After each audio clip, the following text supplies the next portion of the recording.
لفظ ان اللہ و ملائکتہ یصلون علی النبی، بہت بڑا مقام ہے امت مسلمہ کے لیے.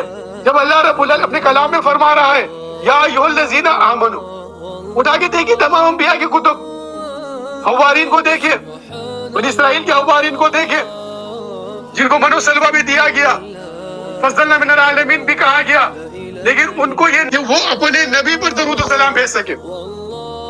آپ اسی وجہ سے آپ نے دیکھا ان لوگوں نے کیا کیا اپنے انبیاء کو ڈیوڈ اسحاق، کیونکہ وہاں پر اللہ اور اس کے ملائکہ کا روحانی تعلق نہیں رہا.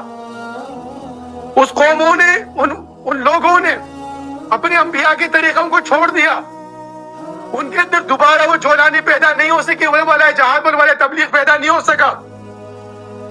انہوں نے اپنے انبیاء کو ان کے بنائے ہوئے بتائے ہوئے طریقوں کو، اللہ کے بھیجے ہوئے کتب کی اس اسوہ حسنہ پہ چلنے کو چھوڑ دیا، انبیاء کی تعظیم و تکریم چھوڑ دی. وہ قوم جو ہے نا دنیا کی ذلیل ترین قوم بن گئی.